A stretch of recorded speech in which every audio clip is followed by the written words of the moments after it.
Good afternoon, everybody. President Trump campaigned on the promise to secure our homeland and deport violent alien criminals from our communities.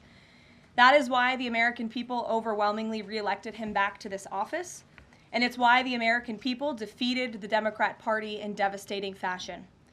Today, we have officially learned Democrat officials still refuse to accept the will of the American people. Maryland Democrat Senator Chris Van Hollen rushed to Dulles Airport this morning to fly to El Salvador, potentially using taxpayer dollars, to demand the release of deported, illegal, alien MS-13 terrorists. The Democrats and the media in this room have continually and wrongly labeled Kilmar Abrego Garcia as a Maryland father. There is no Maryland father. Let me reiterate. Kilmar Abrego Garcia is an illegal alien, MS-13 gang member and foreign terrorist who was deported back to his home country. And when Kilmar Abrego Garcia was originally arrested, he was wearing a sweatshirt with rolls of money covering the ears, mouth, and eyes of presidents on various currency denominations. This is a known MS-13 gang symbol of hear no evil, speak no evil, see no evil. Abrego Garcia was also arrested with two other well-known members of the vicious MS-13 gang. And two separate judges found that Abrego Garcia was a member of MS-13, and that finding has never been disputed. And just this morning, it was revealed through Maryland court documents that Abrego Garcia's wife petitioned for an order of protection against him for 2 instances of domestic violence in May of 2021.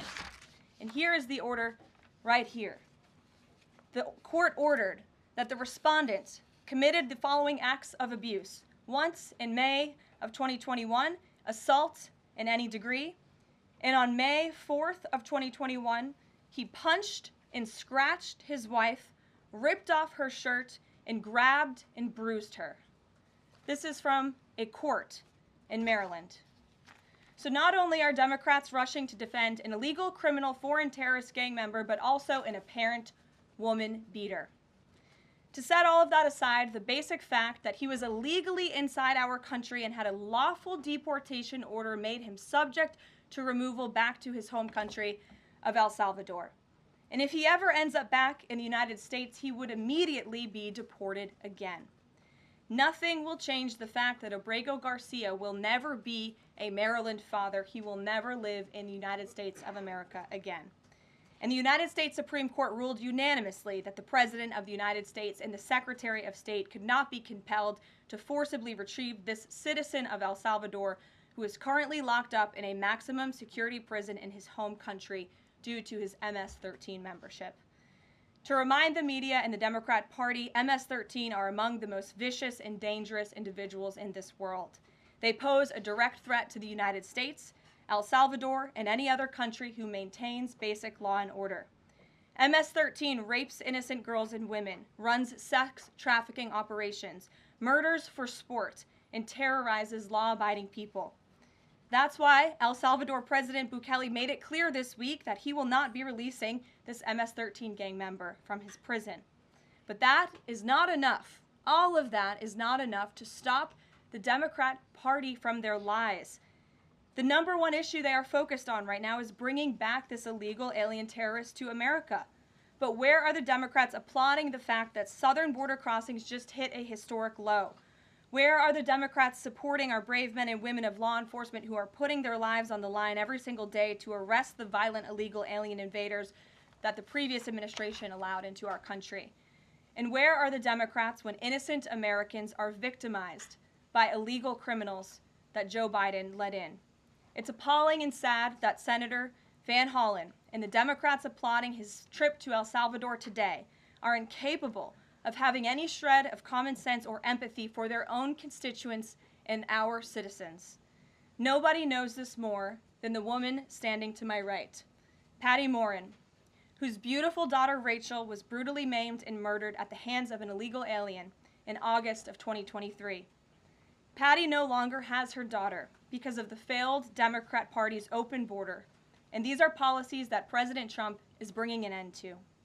Patty should not have to be here today, but she is, and we are grateful and we are honored for her willingness and her request to share her powerful story with the world.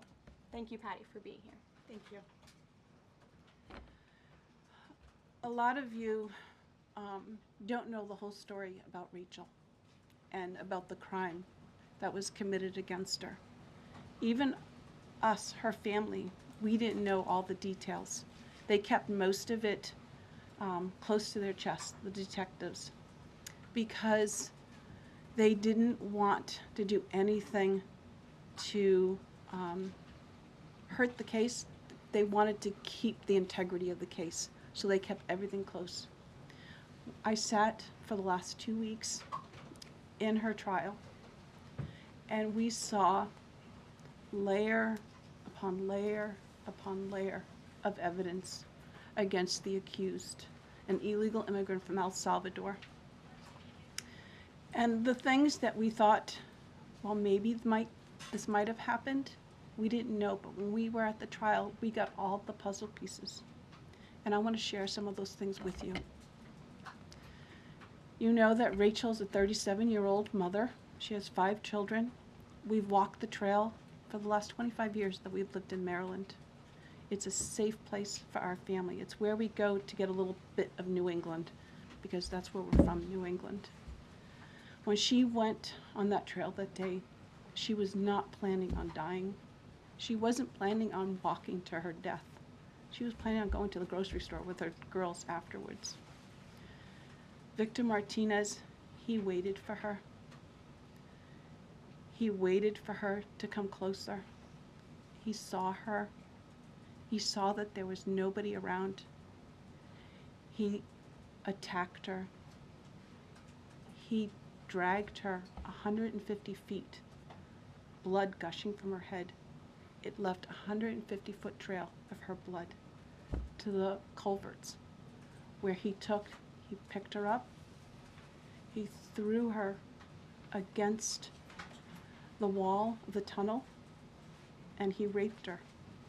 But before he did that, he stopped on that trail, and rocks, still stained with her blood, he used them to hammer her head against those rocks. They say at least 20 times they could count the cuts in her head. They said that when they did the autopsy, and I've seen the pictures, there's a 6-inch square in the back of her head where the skull is shattered the way that you would crush an eggshell in pieces. 3/4 of her brain hemorrhaged. Her right and left side of her face bashed in.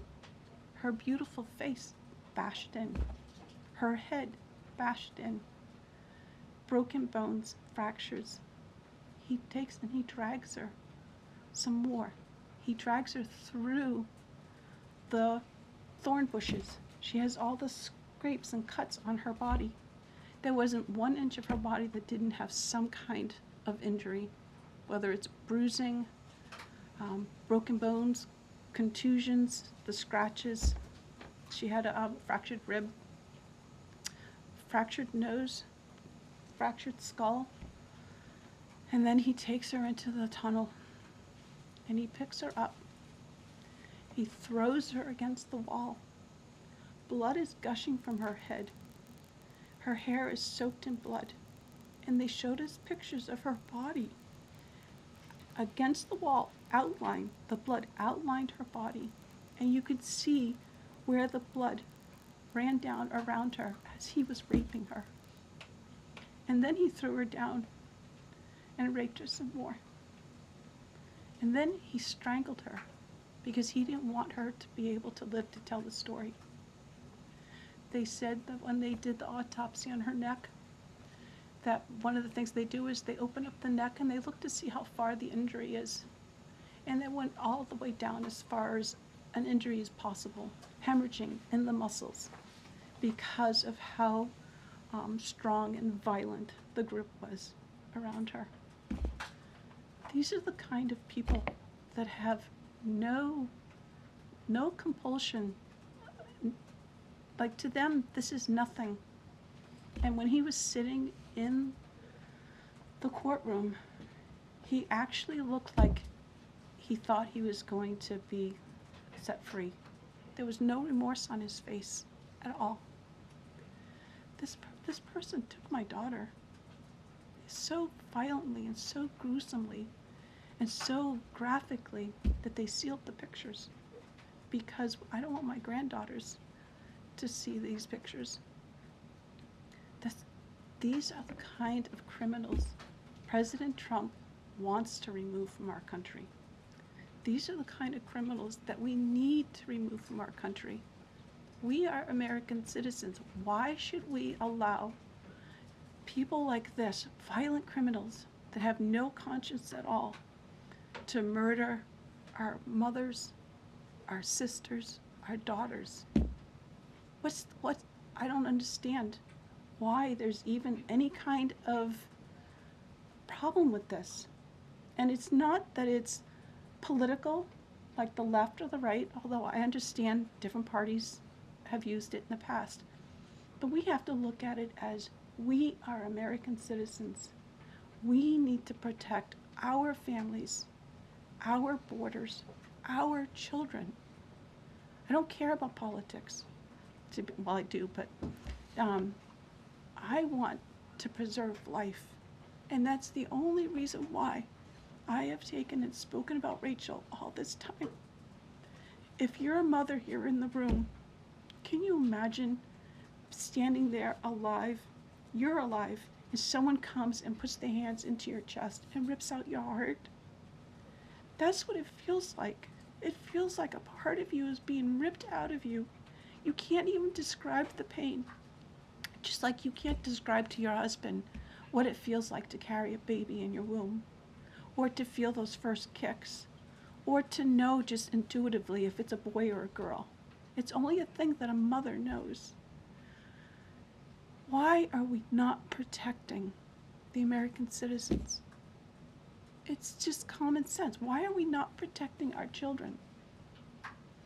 And to have a senator from Maryland who didn't even acknowledge or barely acknowledged my daughter and the brutal death that she endured, leaving her 5 children without a mother and now a grandbaby without a grandmother, so that he can use my taxpayer money to fly to El Salvador to bring back someone that's not even an American citizen. Why does that person have more right than I do, or my daughter, or my grandchildren? I don't understand this. Thank you. Thank you. Thank you. And I just want to say that as a mother and as an American citizen, the president and our entire team, and I hope people in this room are grateful for your willingness to come here and your request to share your daughter's story. And I think the country hears you loud and clear. So thank you. Does anyone have any questions for Patty or for me? No? I have a question. No? Anybody? Okay. We'll see you all later. The president will be at his dinner later this evening. Thank you. Thank you for being here, Ms. Moore. We really appreciate you. Thank you. Thank you. Thank you. Please, I'm so sorry for your pain. for your loss. thank you. Please tell the truth. Exactly. Tell the truth. Yeah. Tell like how violent it really is. This is about protecting our children. It's more than just politics or votes or just anything. It's about national security, protecting Americans, protecting our children. Thank you. And thank you for listening. Thank you for being here.